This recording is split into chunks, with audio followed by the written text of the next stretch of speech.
Assalamualaikum warahmatullahi wabarakatuh. Kami dari kelompok 2 akan mempresentasikan hasil kerja kami yang berjudul Filosofis Pancasila sebagai Dasar Negara. Sebelumnya, perkenalkan anggota-anggota kelompok 2. Yang pertama, saya Nadia Maulidia, yang kedua Yasmin Ambarwati, dan yang ketiga Safira Himatul.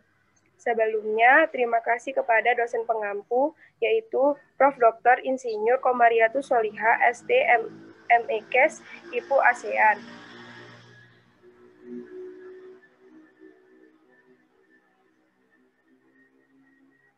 Yang pertama, pendahuluan. Pancasila sebagai dasar negara.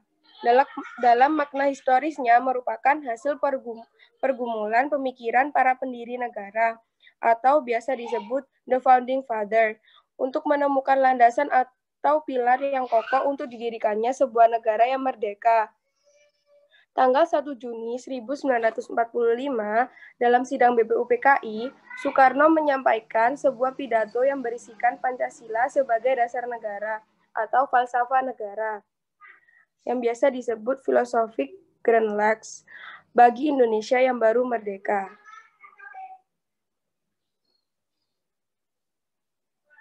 Selanjutnya, Pancasila sebagai dasar negara mempunyai kedudukan sebagai berikut. Yang pertama, sumber dari segala sumber hukum di Indonesia. Yang kedua, meliputi suasana kebatinan dan dari Undang-Undang 1945. Yang ketiga, menciptakan cita-cita hukum bagi hukum dasar negara.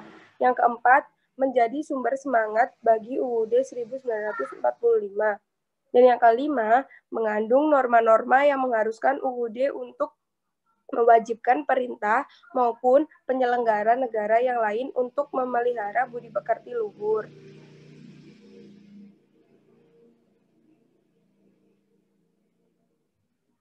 Keterkaitan Pancasila dengan pembukaan UUD RI tahun 1945. Keterkaitan Pancasila dengan pembukaan UUD bersifat formal, dengan makna bahwa tata kehidupan bernegara bertopang pada seluruh asas yang ada.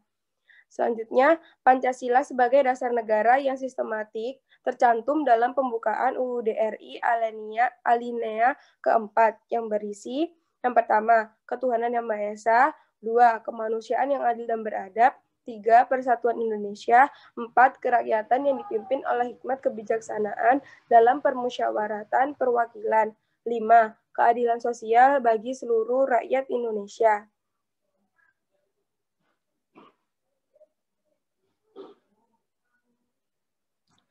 Alasan Pancasila menjadi dasar negara Indonesia. Yang pertama, sangat mendasari kehidupan bangsa Indonesia. Yang kedua, sangat sesuai dengan adat istiadat bangsa Indonesia. Yang ketiga, Pancasila merupakan pandangan hidup yang berakar dalam kepribadian bangsa. Dan yang keempat, negara Indonesia adalah negara Pancasila.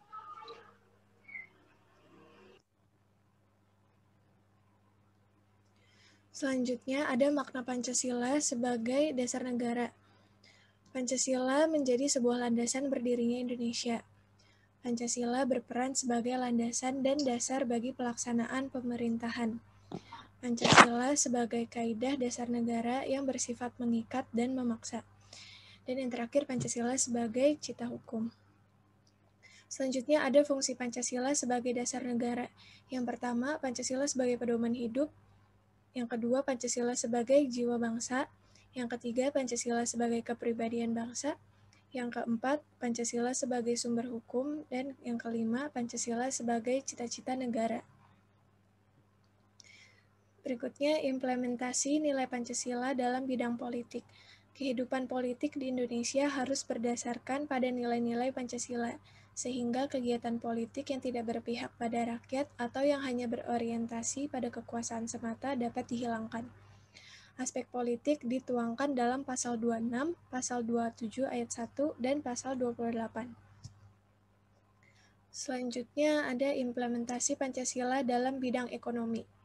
Ekonomi kerakyatan, yaitu ekonomi yang berdasarkan pada tujuan bersama demi mencapai kesejahteraan rakyat secara luas. Aspek ekonomi dituangkan dalam pasal 27 ayat 2, pasal 33 dan pasal 34.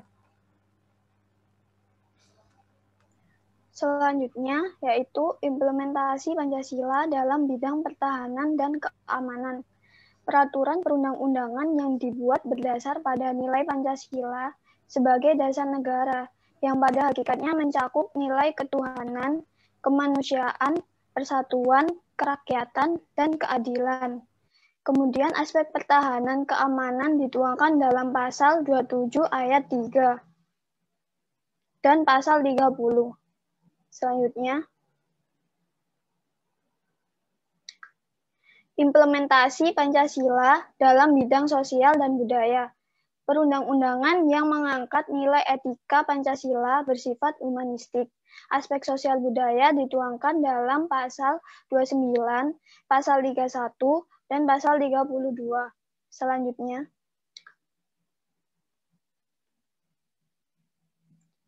nilai-nilai penting yang terkandung dalam Pancasila. Dalam sila pertama, mengandung nilai saling menghormati dan menghargai antar umat beragama. Yang kedua, mengandung nilai bahwasannya semua masyarakat bangsa Indonesia memiliki kesetaraan hak dan kedudukan yang sama. Yang ketiga, mengandung nilai seluruh rakyat Indonesia mempunyai rasa cinta tanah air dan berjiwa patriotisme.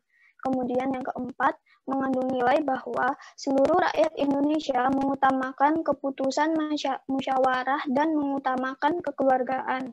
Yang kelima, mengandung nilai tujuan bangsa Indonesia yang ingin menciptakan kesejahteraan sosial tanpa adanya kesenjangan.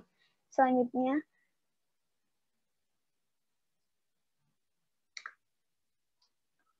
kesimpulan. Pancasila sebagai dasar negara pada hakikatnya adalah sumber dari segala sumber hukum atau sumber tertib hukum. Sebagai dasar negara, ideologi bangsa dan negara, Pancasila harus selalu dipertahankan dan ditanamkan kepada seluruh rakyat Indonesia. Kemudian hendaknya kemauan mengimplementasikan nilai-nilai Pancasila secara baik ditumbuhkan di dalam pribadi bangsa Indonesia dan diterapkan dalam kehidupan sehari-hari. Kemudian ditanamkan dalam jiwa mahasiswa Indonesia, terkhususnya mahasiswa Universitas Brawijaya. Berikutnya,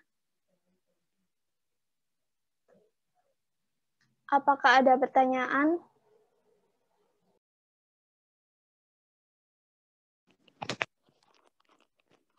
Saya ingin bertanya.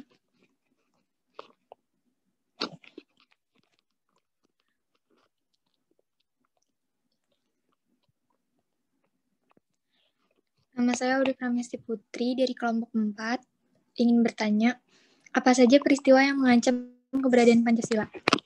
Terima kasih.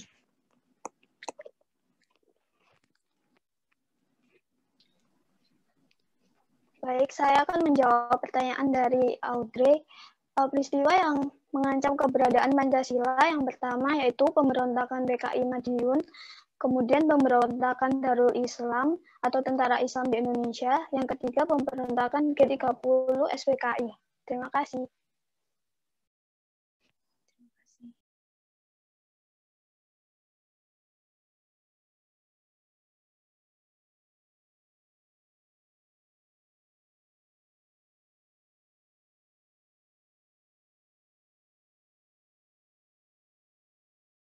Ada pertanyaan lagi?